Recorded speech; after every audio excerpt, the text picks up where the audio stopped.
Alhamdulillah, wassalatu wassalamu ala rasulillah. Mari kita awali dengan membaca sebagian azkarus sabah bersama-sama. 1, 2, 3. Allahumma bika asbahna wa bika amsayna wa bika nahya wa bika namut wa ilaikan nusyur. Allahumma anta rabbi la ilaha illa anta khalaqtani wa ana abduka wa ana ala ahdika wa wa'dika mastata'tu. A'udzu bika min syarri ma sana'tu, abu'u laka bi ni'matika alayya wa abu'u bi dhanbi faghfirli fa innahu la yaghfiru dzunuba illa anta. Allahumma inna nas'aluka ilman nafi'an wa rizqan thayyiban wa 'amalan mutaqabbala. Allahumma inna nas'aluka al-huda wat-tuqa wal afafa wal ghina. Allahumma inna na'udzubika min ilmin la yanfa' wa min qalbin la yakhsha' wa min nafsin la tasba' wa min du'ain la yustajabulah. Raditu billahi rabba wa bil islami dina wa bi muhammadin nabiyya wa rasula. Rabbi zidna ilma warzuqna fahma, amin ya rabbal alamin. Jemaah sekalian yang dicintai Allah, mari luruskan niat. Sungguh kata Nabi yang mulia, innamal a'malu binniyah wa innamal likulli imri'in ma nawa. Setiap amal-amal itu tergantung pada niatnya, dan masing-masing pihak akan mendapatkan apa yang telah dia niatkan. Kalau kita meniatkan semata karena Allah, insya Allah kita dapatkan cintanya Allah subhanahu wa ta'ala. Bismillahirrahmanirrahim. Kita tilawah dulu Al-Baqarah ayat 210. Sudah ketemu? Al-Baqarah ayat 210.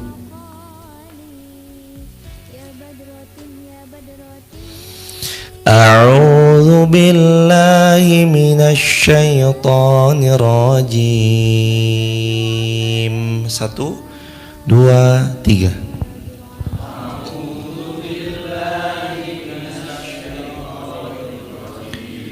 Bismillahirrahmanirrahim.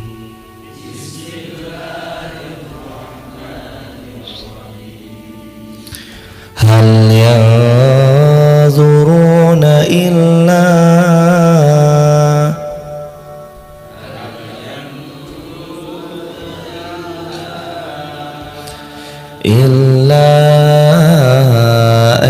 ya'tiyahumullah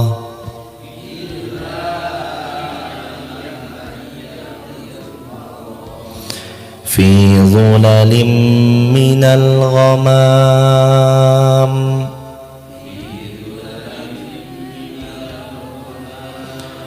wal malaikatu wa qudiyal amr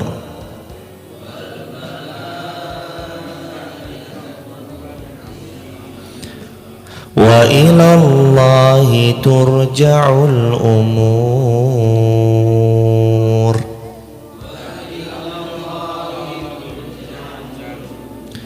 Sal bani Israil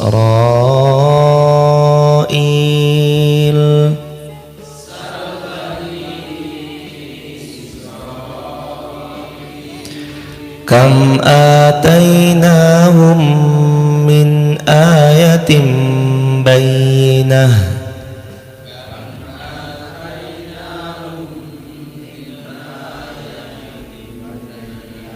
wa man yubaddil ni'matallah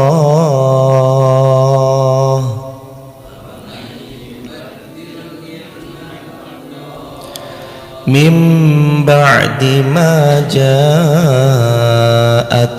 fa innallaha syadidul iqab.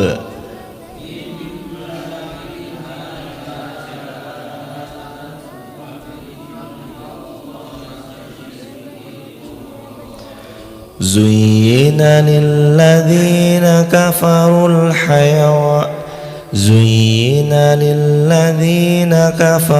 hayatud dunya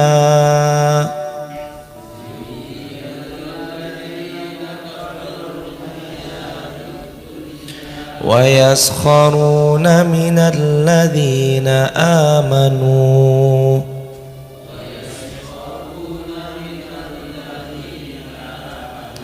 والذين اتقوا فوقهم يوم القيامة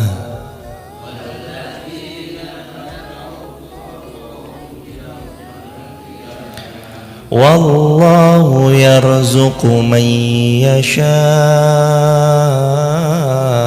بغير حساب.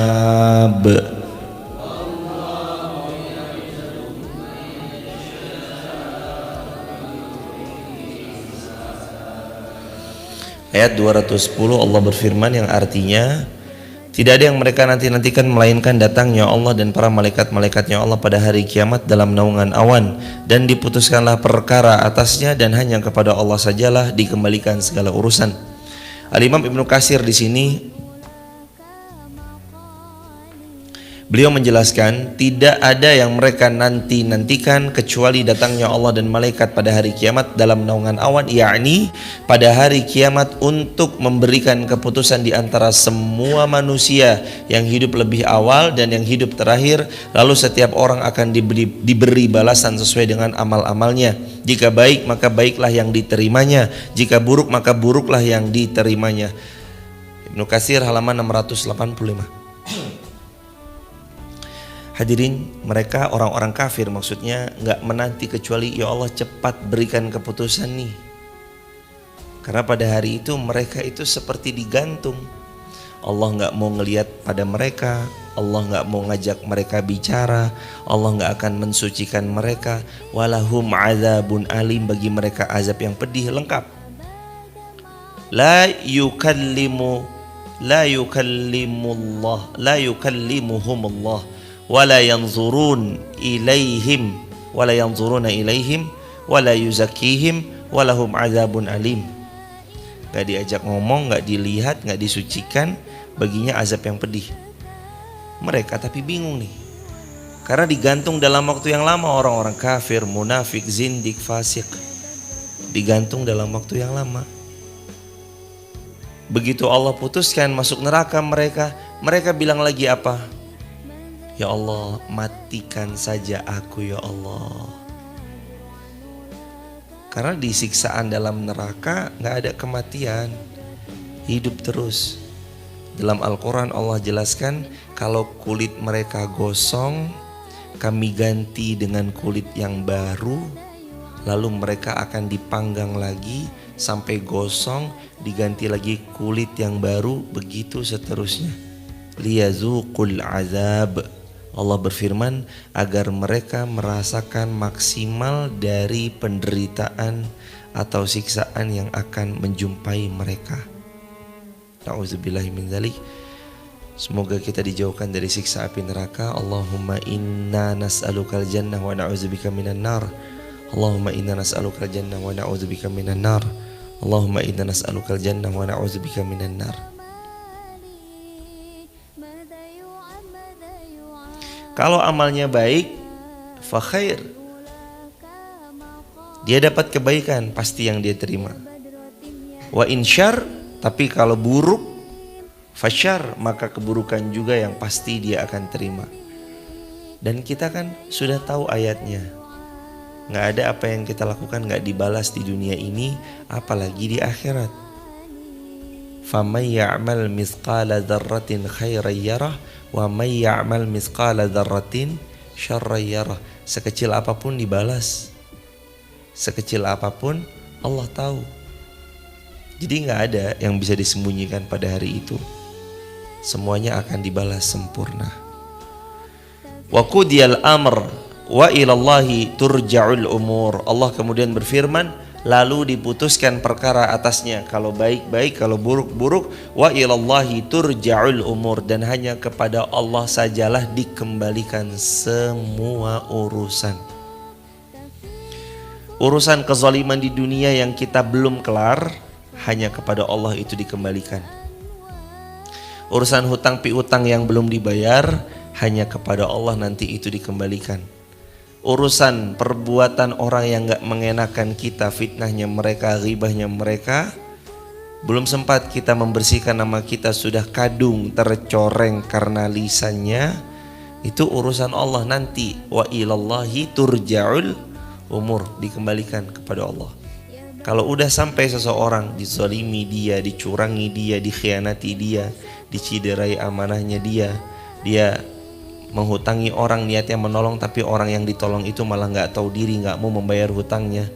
Di dunia mungkin dia udah kewalahan. Ini saya harus berbuat apa? Ditagih malah lebih galak. Tapi wa ilallahi turja'ul umur. Segala urusan nanti dikembalikan kepada Allah, dikembalikan kepada Allah. Urusan hutang piutang yang di dunia belum kelar itu dilunasi di hari kiamat. Lunas. Di hari kiamat lunas. Semuanya wallah lunas. Gak ada yang gak lunas. Mau di sini dia mungkin bisa berkelit, dia mungkin bisa menang di atas pengadilan karena dia menyogok dalam perkara-perkara yang sedang kita sengketakan bersama dia, padahal yang benar kita. Walaupun di dunia dia menang, di akhirat semua akan diadili sempurna. Alaihissallahu bi ahkamil hakimin. Karena Allah hakim yang paling adil. Allah seadil-adilnya hakim. Wa ilallahi turja'ul umur. Dan hanya kepada Allah sajalah segala urusan dikembalikan, termasuk urusan kezaliman. Rasulullah pernah bersabda dari riwayat Muslim, "Salasa da'awatun mustajabatun la syakka fihin." 3 orang yang kalau mereka berdoa Allah tidak akan pernah menolak doa ketiganya. Da'watul musafir, da'watul walid liwaladih, da'watul mazlum. Yang pertama doanya orang musafir, yang kedua doa orang tua kepada anaknya, yang ketiga doa yang terzalimi, da'watul mazlum. Coba perhatikan, kalau ada orang terzalimi dan dia mengangkat tangannya kepada Allah dan Anda adalah pelaku kezaliman tersebut, perhatikan Anda dalam bahaya. Anda dalam bahaya. Karena kalau ada seorang yang terzalimi dia mengangkat tangannya ke langit, itu artinya dia sudah memindahkan persidangan dunia kepada persidangan akhirat. Kalau ada orang terzalimi dan dia mengangkat tangannya ke langit, itu tandanya Anda dalam bahaya karena dia sudah memasrahkan semuanya bukan kepada hakim dunia, jaksa dunia, bukan juga kepada advokat, pengacara-pengacara yang ada di dunia, tapi itu semua langsung ia serahkan kepada Allah. Dan kalau Allah yang sudah bermain, dan kalau Allah yang sudah ikut andil dalam perkara kezaliman yang pernah Anda lakukan, hidup Anda gak akan pernah selamat, pasti binasa. Na'udzubillah summa na'udzubillah min dzalik. Hadirin jamaah yang dirahmati Allah Subhanahu wa taala.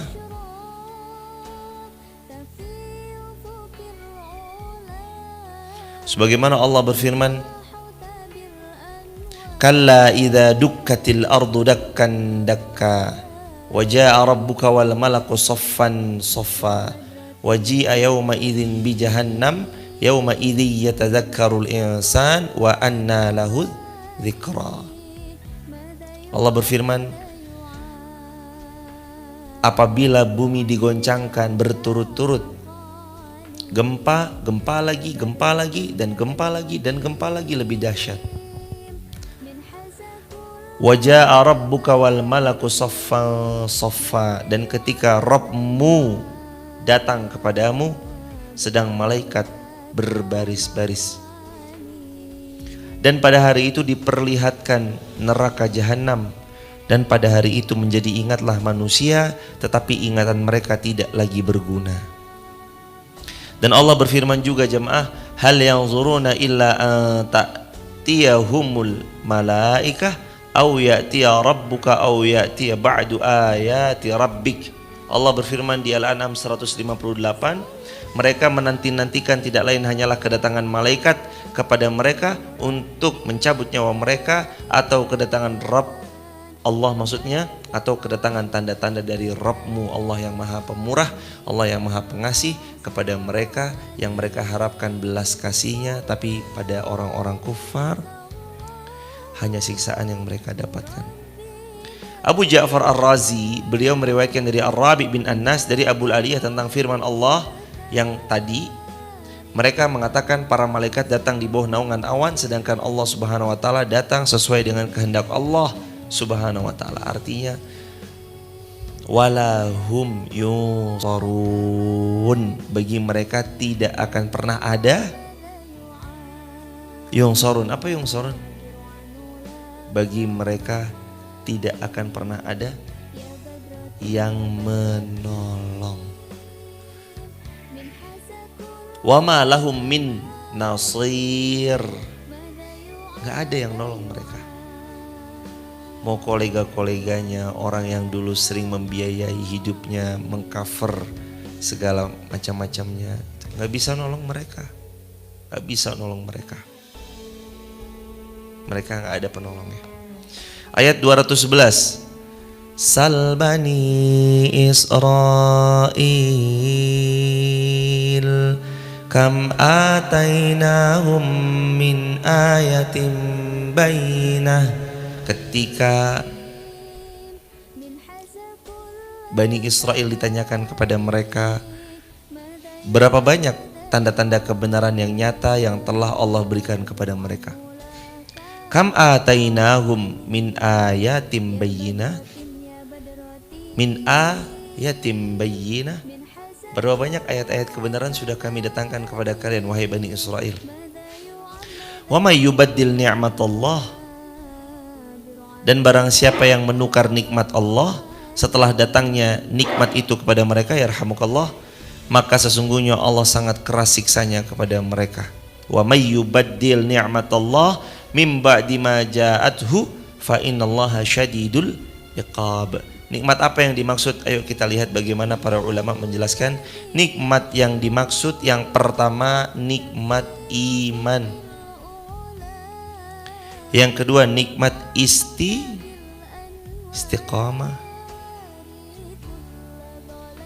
Makanya kemarin ada kalimat, tidak ada yang lebih besar yang Allah karuniakan pada seorang hamba setelah imannya kecuali istiqamah. Iman itu nikmat yang paling besar. Habis iman, istiqamah. Ada seorang hamba beriman, kalau dia istiqomah, dia telah dapatkan sesuatu yang lebih baik daripada dunia dan semua isinya. Karena iman itu lebih mahal dari dunia dan seisinya. Iman, kunci masuk surga, la ilaha illallah. Itu apa? Iman. Kunci surga iman. Hadirin, makanya wa may yubaddil ni'matallah, siapa yang mengganti nikmatnya Allah. Iman berarti diganti dengan kufur. Istiqomah berarti diganti dengan futur. Iman diganti dengan apa? Kufur. Istiqomah diganti dengan apa? Futur. Futur itu rasa malas dalam beramal salih. Dulunya dia ngaji, setelah lepas dari pondok pesantren udah gak ngaji lagi, futur. Dulunya dia rajin tahajud, tapi setelah impiannya terkabulkan gak pernah lagi tahajud. Dulunya dia rajin sedekah, tapi setelah hajatnya terkabulkan sudah gak pernah lagi sedekah. Dulunya dia subuh selalu bangun hadir di majelis ilmu, tapi ketika futur melanda sudah tidak lagi dia hadir ke majelis ilmu. Berarti kita dalam bahaya. Kalau ciri-ciri ini ada dalam hidup kita, mulai malas bangun subuh, malas untuk sholat, tidak mau membaca Al-Quran, tidak mau bersedekah, malas menghadiri ke majelis ilmu, malas untuk melakukan banyak amal salih, malas untuk memikirkan perkara-perkara kebaikan yang sifatnya maslahat untuk banyak orang, boleh jadi hidup kita sedang dalam bahaya, kefuturan lagi melanda, dan kalau dibiarkan penyakit itu bisa menggerogoti semua tubuh kita. Walhasil kita mati konyol, mati dalam keadaan tidak beramal salih. Mati konyol kan? Mati dalam keadaan gak beramal salih, mati konyol. Karena tugas kita wa ma khalaqatul jinna wal insa illa liya'budun. Tugas kita kan cuma beramal salih. Ya'budun, beribadah. Ibadah itu ya amal salih. Ibadah doang isian hidup kita kan, yang semuanya difokuskan kepada Allah. Wa may yubaddil ni'matallah, maka kalau dia ganti nikmatnya Allah, iman diganti dengan kufur, istiqamah diganti dengan futur, min ba'di ma ja'athu, setelah Allah datangkan beragam macam nikmat pada kalian. Allah kasih nikmat mata, Allah kasih nikmat telinga, Allah kasih nikmat lisan bicara, kaki melangkah, tangan mengetik, gigi menghancurkan makanan yang sedang dikunyah, usus 12 jari, lambung, ada paru-paru, ginjal, jantung, dan semua nikmat yang Allah kasih. Kok dia gak sadar bahwa seharusnya dipakai dalam ketaatan? Fa innallaha syadidul iqab, maka ketahuilah azabnya Allah sangat pedih. Allah itu Ghafurur Rahim, betul maha pengampun lagi maha penyayang, tapi jangan lupakan Allah juga syadidul iqab, sangat berat siksaannya. Allah berat siksaannya. Jangan anggap sepele siksa Allah, karena sungguh sangat berat siksa Allah Subhanahu wa taala. Zuyyina lil ladzina kafarul hayatud dunya, sungguh kehidupan dunia dijadikan indah dalam pandangan orang-orang kafir, karena orang kafir cuma nikmatin dunia. Zuyyina lil ladzina kafarul hayatud dunya, orang-orang kafir dijadikan indah dunia atas mereka. Wa yaskharuna minal ladzina amanu, dan mereka memandang hina orang-orang yang beriman. Walladzina taqau, mereka memandang hina orang-orang yang bertakwa. Fauqahum yaumal qiyamah, padahal orang beriman dan orang-orang bertakwa nanti kedudukannya di atas mereka pada hari kiamat. Jauh. Asalkan iman, asalkan bertakwa, kedudukan kita jauh dibanding orang-orang yang kafir. Wal'iyadzubillah. Wallahu yarzuqu may yasha bi ghairi hisab, dan Allah akan mengkaruniai rezeki tanpa batas pada orang-orang yang Allah kehendaki. Jadi kaya soalan kerja keras atau soalan Allah yang bagi rezeki? Kaya karena kerja keras atau karena Allah? Allah. Sukses itu karena Anda berhasil kerja keras sebab diri Anda, atau karena Allah yang mengizinkan? Allah. Kalau ini tentang tauhid ya jemaah, jadi bahasanya tentang tauhid. Jangan nanti menjadi alasan untuk bermalas-malas dalam mencari rezeki ya. Tapi ini tentang tauhid. Kalau kaya karena kerja keras, harusnya orang yang paling kaya adalah yang paling keras dalam bekerja. Siapa? Tukang batu. Keras. Tapi nyatanya belum tentu. Kalau karena membuka toko 24 jam cukup membuatnya menjadi orang yang paling kaya raya, harusnya yang paling kaya raya adalah orang yang buka tokonya 24 jam. Burjo, Warmindo, yang buka 24 jam harusnya ia jadi pihak yang paling kaya. Tapi kenyataannya belum tentu. Kalau kekayaan itu ditakar dari seberapa banyak ilmu yang dia miliki, harusnya para profesor-profesor, doktor-doktor adalah orang yang paling kaya. Tapi kenyataannya belum tentu. Belum tentu. Tapi kekayaan ini adalah tentang yarzuqu mayyasha'u bighairi hisab.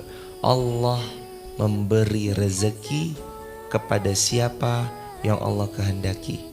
Maka bicara tentang kekayaan, kekayaan adalah karunia dari Allah.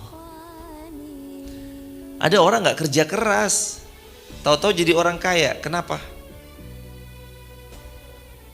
Faktor yang pertama karena dia anaknya orang kaya. Bapaknya kerja keras, dia tinggal ngelanjutin perjuangan bapaknya.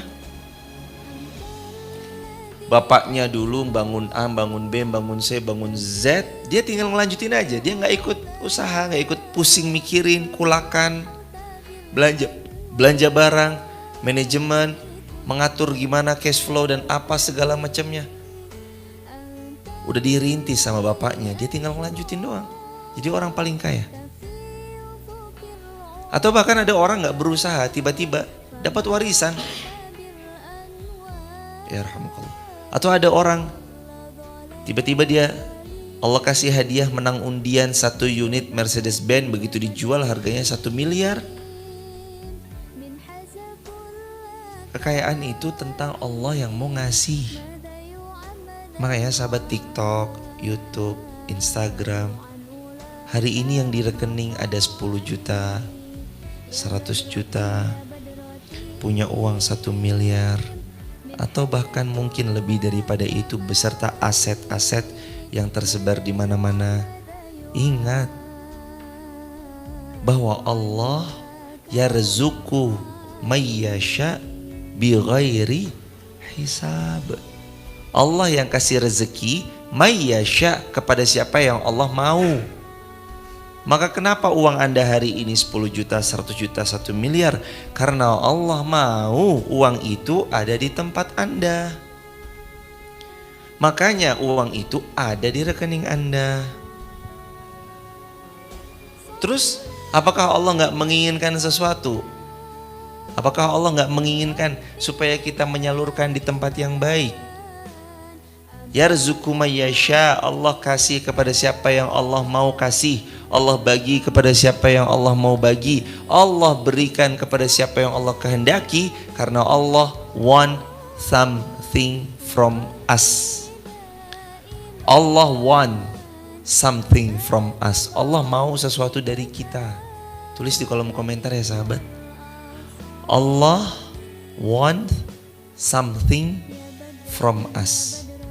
Allah mau sesuatu dari kita. Kenapa kok kita yang dititipi uang itu? Bukan yang lain. Kenapa kok uang itu ada di dompet kita, di rekening kita, di bawah bantal kita, di lemari kita, di berangkas kita? Kenapa gak Allah titipin sama orang lain?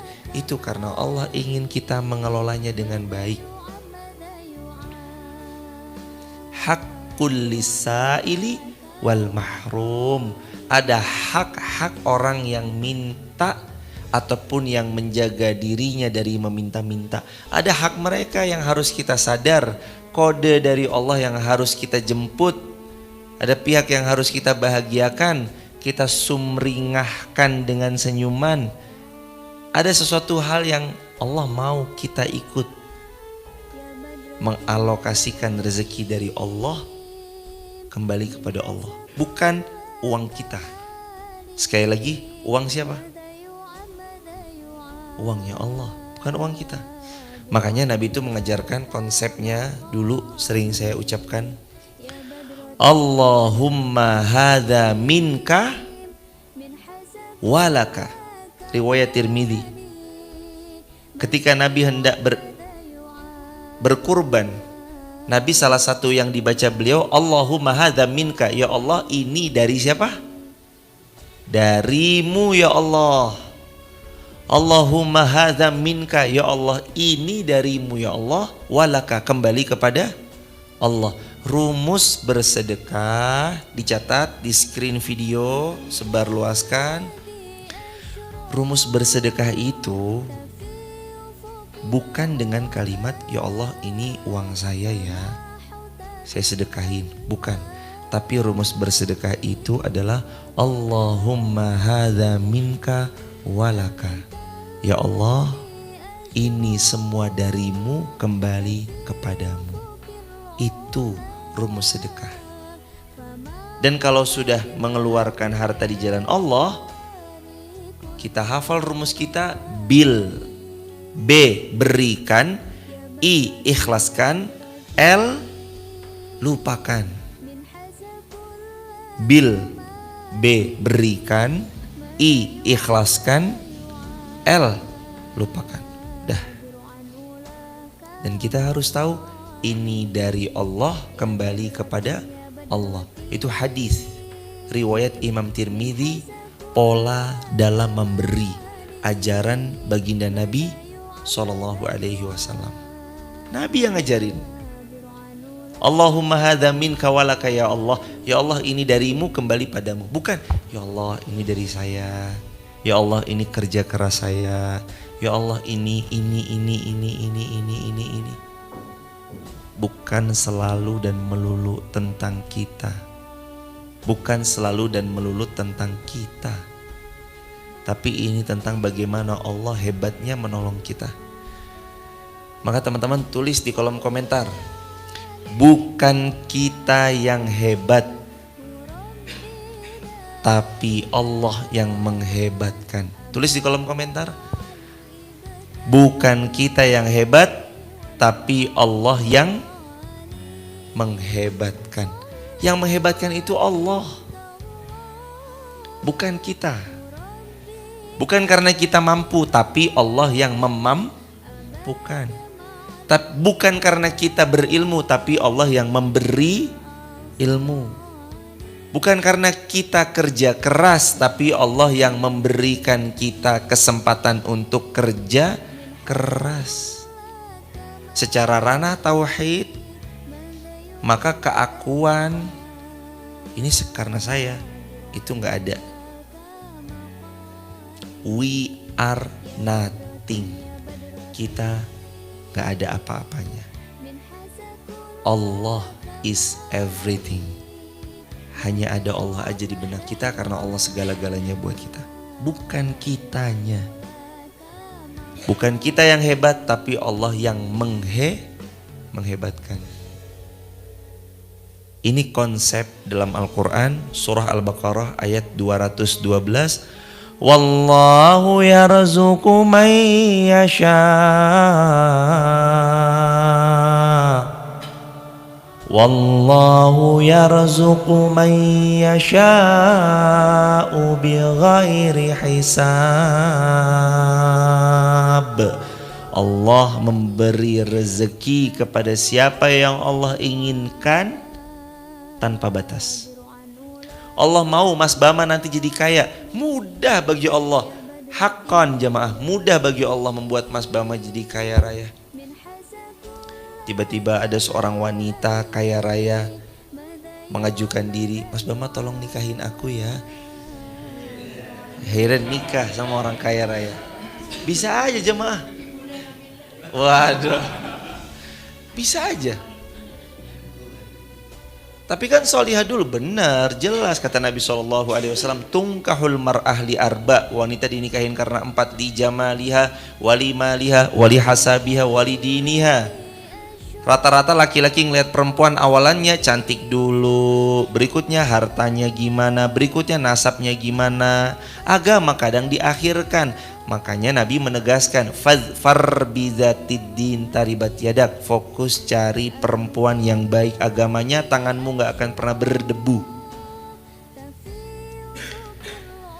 Harta bonus, tapi mudah bagi Allah kan kalau Allah mau mengangkat derajat seseorang. Ada seseorang awalnya hutangnya banyak, sekian ratus juta, kenal sama seseorang, lalu kemudian orang ini membantunya melunasi hutangnya, memberikan modalnya. Ada aja jemaah. Cara Allah menghadirkan seperti itu ada. Episode cerita berikutnya mungkin nanti berbeda, Allahu a'lam bishawab. Tapi pada episode di awal itu cara Allah. Sangat gampang bagi Allah menghadiahkan kepada seorang hamba. Persis seperti ayat ini yang lagi kita pelajari. Wallahu yarzuqu man yasha. Wallahu yarzuqu man yasha'u bighairi hisab. Allah kasih rezeki mayyasha kepada siapa yang Allah kehendaki. Allah mau kamu, ya kamu yang dikasih. Allah mau ini, ya ini yang dikasih. Allah mau kepada dia, dia yang dikasih, jemaah. Yarzuqu mayyasha. Maka Allah tuh membagi harta sebagaimana Allah membagi amal. Gak usah iri, rezeki tertakar tidak mungkin tertukar. Anda punya uang 250 juta pun kalau itu belum rezeki Anda gak bakal jadi apa-apa. Kita punya uang 250 juta, pengennya bangun rumah, pengennya nanti rumah itu menjadi tempat untuk kita tinggal, pengennya nanti rumah itu jadi tempat untuk anak-anak kita bermain di sana, pengennya nanti dekat sama masjid, kita nanti membersamai masjid lah, apalah. Kalau emang belum rezekinya mau apa jemaah? Anda kerja keras banting tulang, kalau ternyata bukan rezeki Anda, Allah cabut, bisa gak? Bisa. Kerja keras kita, ngumpulkan uang, terkumpul 200 juta, 300 juta. Satu sakit Allah hadirkan cukup menghabiskan semua tabungan yang Anda cari 10 tahun. Kita ngumpulin uang 200 juta, 300 juta, bertahun-tahun ngumpulin. Capek, kepala jadi kaki, kaki jadi kepala.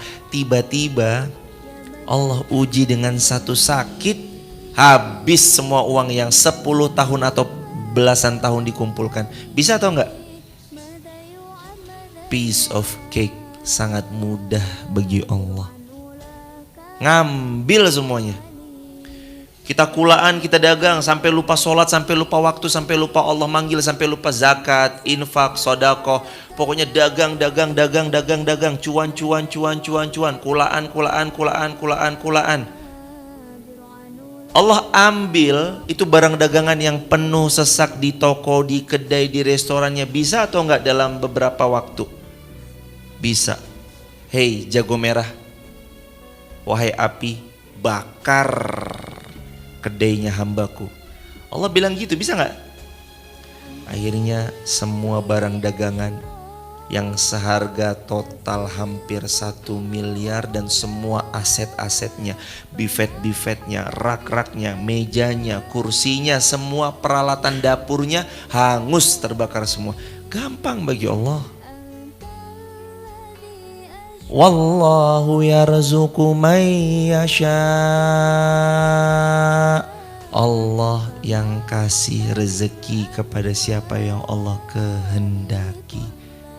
Maka jangan gaya jemaah. Rezeki karena saya.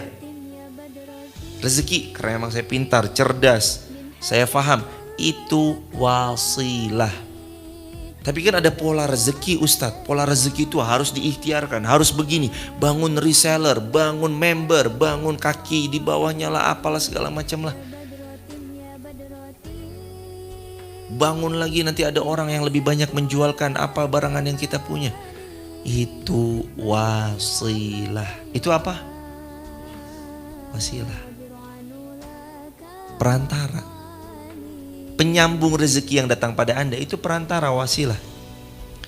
Allah bisa cabut gak? Bisa. Tiba-tiba semua orang yang biasanya kulaan di kita, sekarang kulaannya udah gak di kita lagi. Dia kulaannya di tempat lain.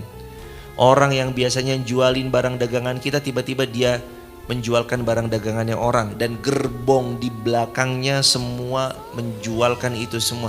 Bisa. Sangat bisa.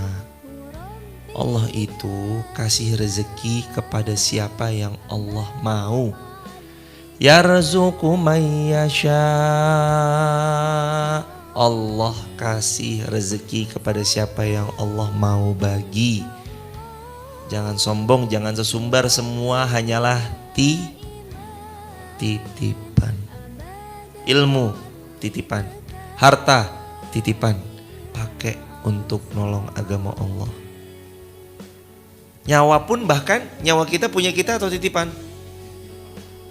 Titipan. Kalau punya kita kan malaikat maut datang, entar dulu, jangan dicabut, kan ini punya saya. Bisa bilang gitu sama malaikat? Malaikat maut, entar dulu ya, loh orang ini nyawa saya, kenapa kamu mau nyabut sih? Gak bisa, malaikat maut tuh nyabut atas perintah Allah, artinya semuanya miliknya Allah. Jadi secara tauhid, ini sekali lagi jemaah, urusan tauhid, rezeki itu dari Allah.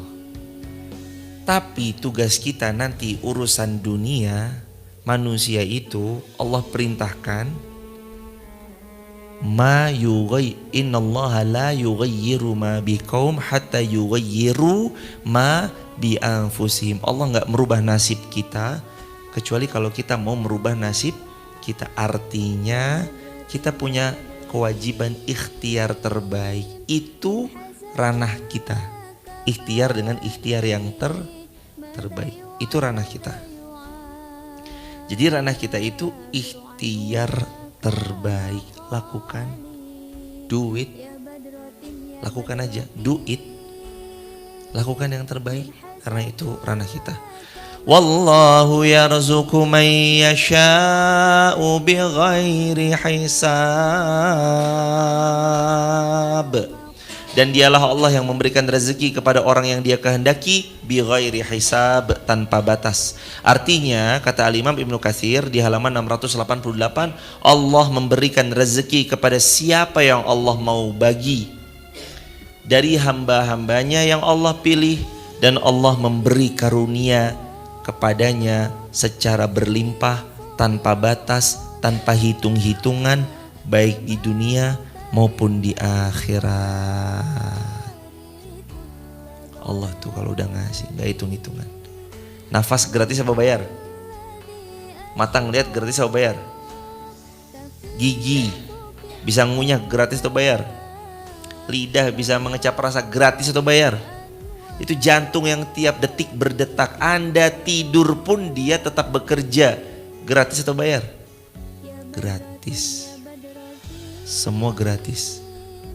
Allah tuh gak pernah hitung-hitungan sama kita. Kadang kita yang hitung-hitungan sama Allah. Ya Allah, udah sedekah ya 100.000. Kan janjimu minimal 10. Berarti hari ini harus dapat 1 juta ya. Kita yang seringnya hitung-hitungan sama Allah. Padahal Allah ngasih gak pernah hitung-hitungan. Oh iya hambaku, kamu minta balasan.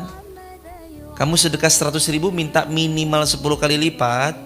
Aku kasih nih, tapi aku berhentikan detak jantungmu ya.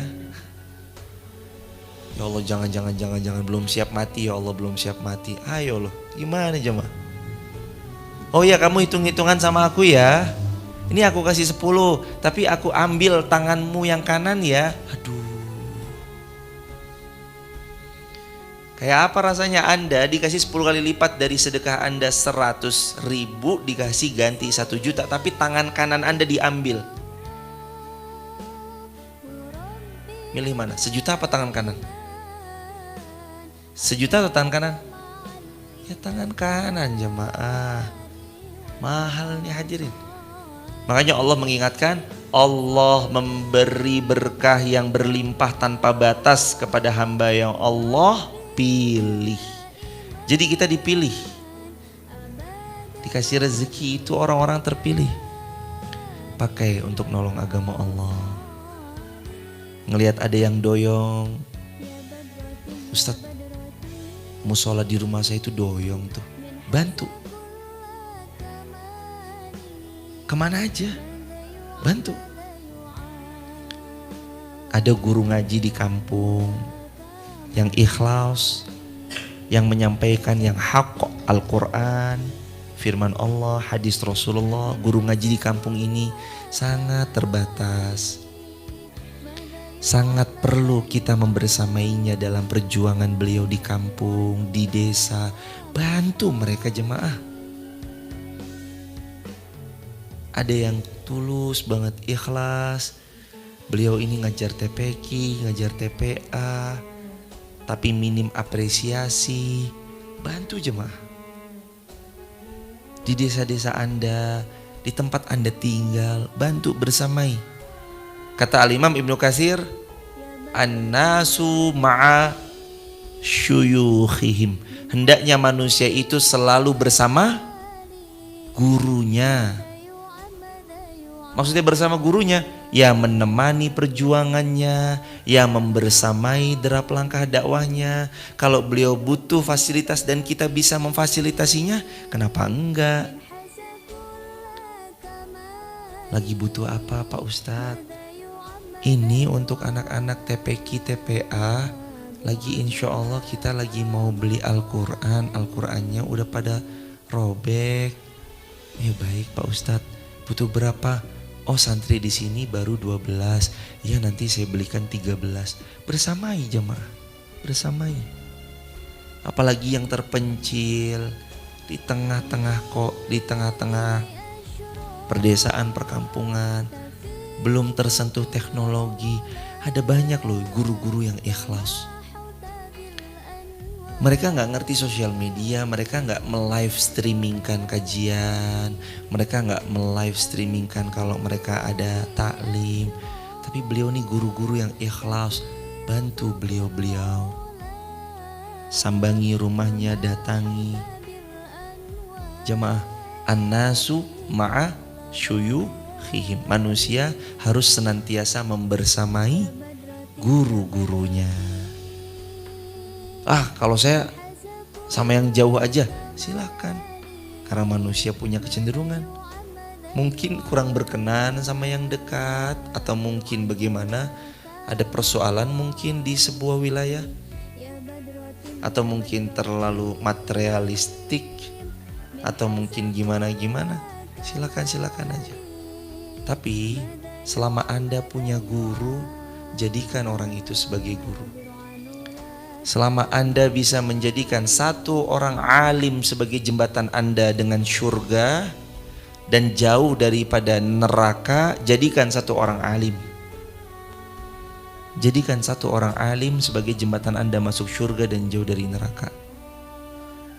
Tapi online boleh gak Ustadz? Boleh.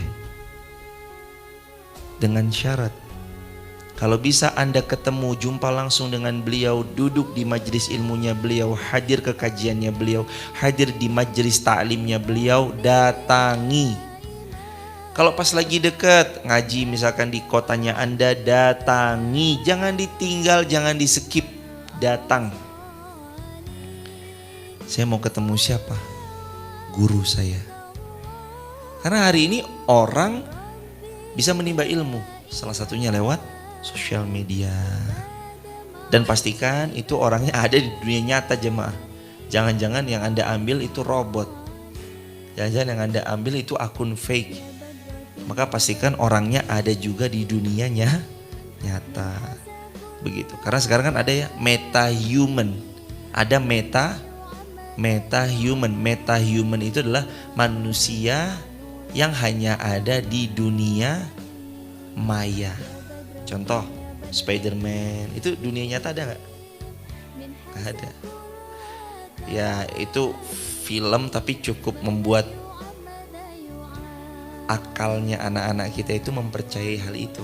Makanya waktu tayang premier pertama ada anak kecil lompat dari apartemen lantai ke-17 ya kalau gak salah. Anak kecil ini lompat begini, disangkanya tangannya keluar jaring, ternyata jatuh terjun bebas meninggal dunia. Ya Allah. Karena film cukup membangun pola pikir, pola rasa, pola tingkah laku dari film.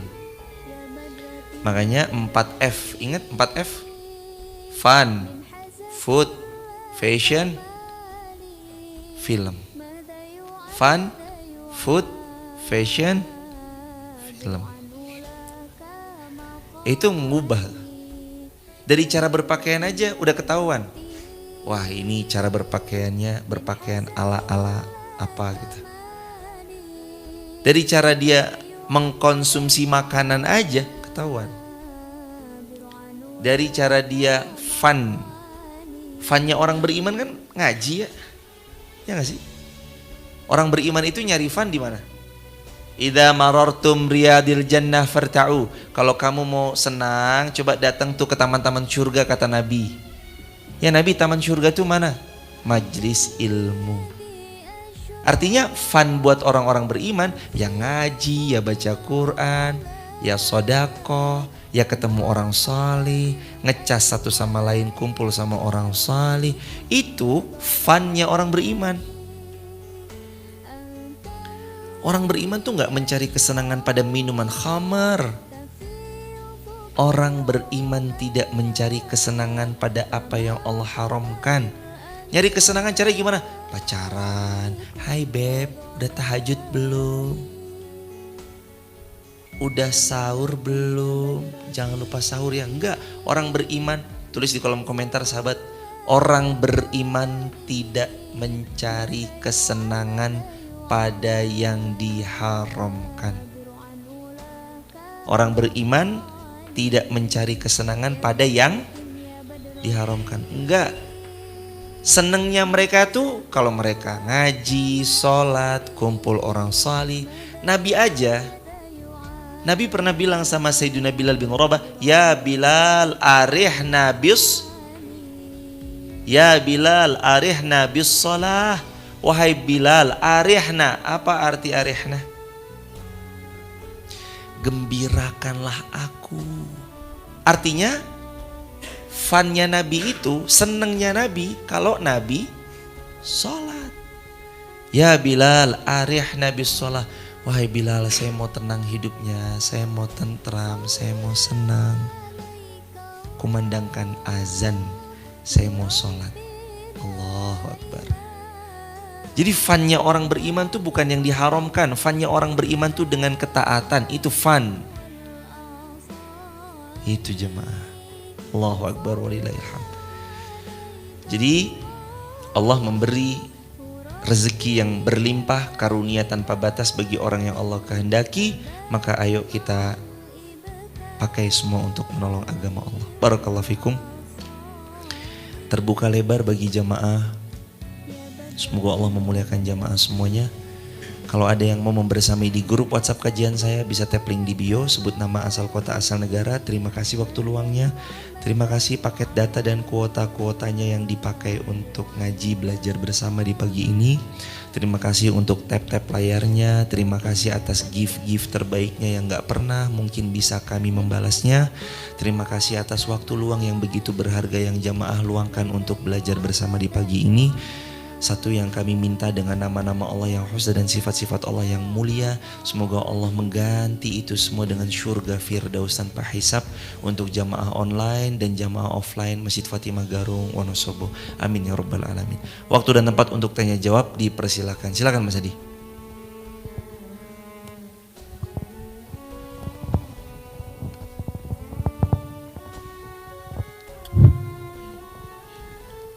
Bismillahirrahmanirrahim.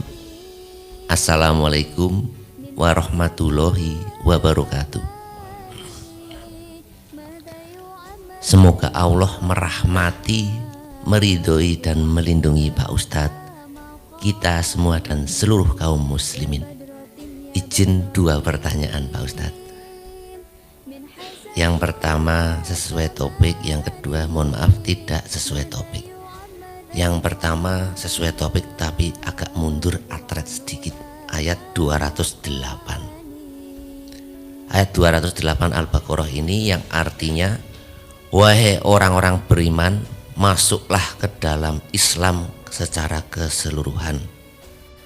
Dan janganlah kamu ikuti langkah-langkah setan, sungguh ia musuh yang nyata bagimu. Dari pengalaman tinggi, dari Nabi Adam sampai Adam sekarang ini, Adam Smith belum mati. Bahkan jumlahnya lebih banyak daripada manusia. Yang menjadi pertanyaan, bagaimana agar terhindar dari godaan langkah-langkah setan ini? Itu yang pertama dulu. Jazakumullah asal jaza Mas Hadi sekeluarga, semoga dimuliakan Allah, jamaah online offline semua dan kaum muslimin selalu dalam berkah rahmat dan dimuliakan Allah. Gimana cara menghindari langkah-langkah syaitan? Cara yang pertama, banyak-banyaklah memohon pertolongan kepada Allah. Wa khuliqal insanu dha'ifa. An-Nisa ayat 28, manusia itu penuh dengan kelemahan. Sedikit aja digoda dia bisa terjerembab dalam godaan syaitan, tapi dengan benteng, perisai, perlindungan dan pertolongan Allah kita akan terjaga dari ajakan pujuk rayunya syaitan. Yang kedua, paksakan untuk jadi baik, beramal yang baik. Seorang hamba itu kalau mau beramal salih awalnya harus dipaksakan. Lama-lama terbiasa, lama-lama jadi kebiasaan, lama-lama menjadi karakter. Awalnya dari apa? Paksain.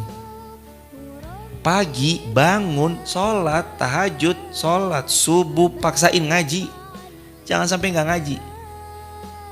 Ini timing-timing kita menambah pundi-pundi ilmu kita, supaya makin banyak ilmu yang kita tahu, makin sedikit celahnya syaitan menggoda kita karena kita punya ilmu melawannya. Kan syaitan punya ilmu ya, supaya nyesatin kita, goda kita, bujukin kita. Kita harus punya ilmu melawannya. Dapat dari mana? Belajar.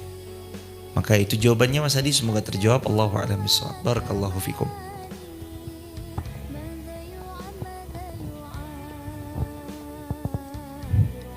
Kemudian yang kedua, mohon maaf tidak sesuai topik, mengenai haji dan umroh. Bila masuk Masjidil Haram disunahkan untuk tawaf. Mohon dijelaskan keutamaan tawaf, dan sebenarnya pada saat tawaf itu kalau bersinggungan lawan jenis batal atau tidak, karena jumlahnya ribuan bahkan jutaan di sana. Jazakallah khairan katsiran. Wa jazakumullah salam jaza. Semoga Allah memuliakan Mas Hadi, keluarga besar Mas Hadi dan seluruh kaum muslimin dimanapun berada. Terkait tentang tawaf bersenggolan dengan lawan jenis itu batal atau tidak, beberapa pendapat ulama, ada yang mengatakan tidak batal, ada yang mengatakan batal. Maka nanti diambil pendapat ulama yang mana. Tapi kalau di Mekah itu biasanya mengambil ulama yang mazhabnya mazhab Hambali, atau imamnya disebut Imam Abu Hanifah, Imam Ahmad bin Hambal. Imam Abu Hanifah mah mazhab Hanafi. Mazhabnya mengambil mazhab Hambali, imamnya Imam Ahmad bin Hambal, tidak batal. Begitu ya Mas Hadi. Tapi kalau pendapat daripada Imam Muhammad bin Idris Asy-Syafi'i maka itu batal. Barakallahu fikum, semoga terjawab. Keutamaannya tentang keutamaan tawaf apa? Tawaf itu lebih tepatnya adalah melaksanakan apa yang telah Allah Subhanahu wa taala anjurkan di dalam ibadah haji dan umrah. Dan saat orang melaksanakan apa yang Allah perintahkan, keutamaannya otomatis Allah mencintainya karena dia hamba yang taat. Lebih-lebih banyak doa yang bisa dipanjat di tempat mustajab, salah satunya di multazam antara Hajar Aswad dan pintu Ka'bah. Maka berdoalah di sana dan doa kita akan berpotensi dikabulkan. Juga semua bacaan zikir itu membuat kita menjadi hamba yang makin dekat sama Allah, dan doa-doa yang dibaca saat tawaf pun juga menjadi doa yang istimewa di pandangan Allah Subhanahu wa taala. Terlebih kita telah berkorban banyak, mengeluarkan dana yang tidak sedikit sampai 40 juta. Itu kan dana gak sedikit. Saat dikorbankan untuk Allah, Allah ganti yang lebih baik, insya Allah. Begitu jemaah, semoga terjawab. Wallahu a'lam bishawab. Ada pertanyaan dari sosial media? Buat sahabat, kalau ada yang berkenan bergabung di grup WhatsApp kajian saya, tap link di bio, sebut nama, asal kota, asal negaranya. Barakallahu fikum. Silakan Mas. Jam berapa?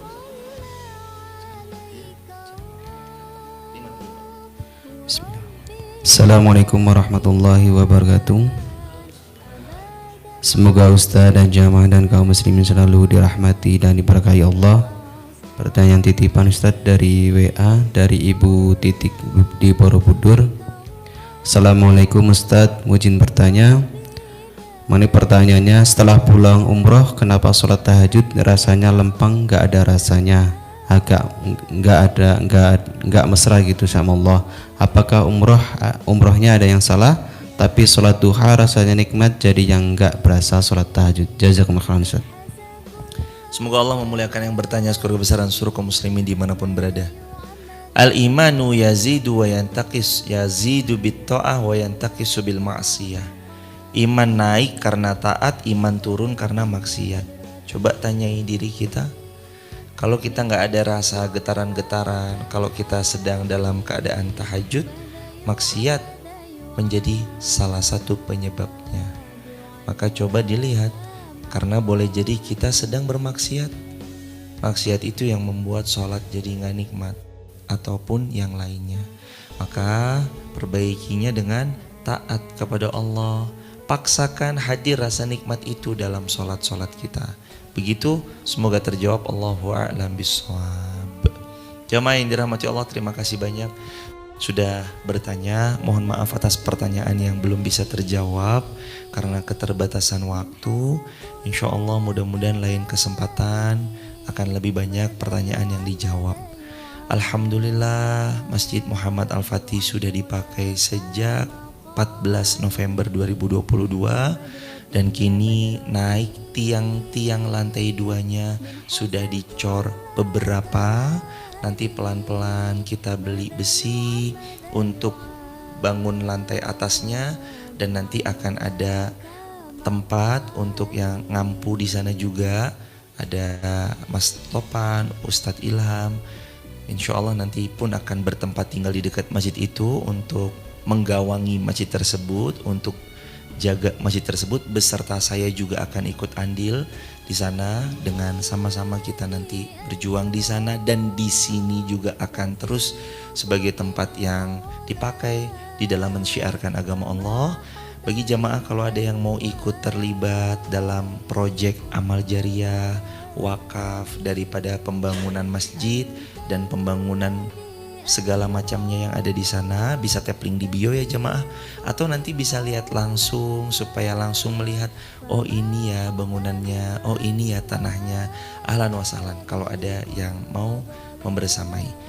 Bisa tap link di bio, sampaikan aja hajatnya. Barakallahu fikum. Dan bagi sahabat yang ada di Limpung Batang, insya Allah hari ini kami akan ke Limpung dan Batang, kajiannya besok pagi jam 6 di Limpung Batangnya di mana nanti kami share di poster ya. Silakan yang di grup nanti dipantau aja. Dan kemarin udah kami share juga infonya di grup. Nanti kami share ulang supaya lebih mungkin bisa di save. Begitu ya sahabat. Subhanakallahumma bihamdika asyhadu an la ilaha illa anta nastaghfiruka wa natubu ilaik. Assalamualaikum warahmatullahi wabarakatuh.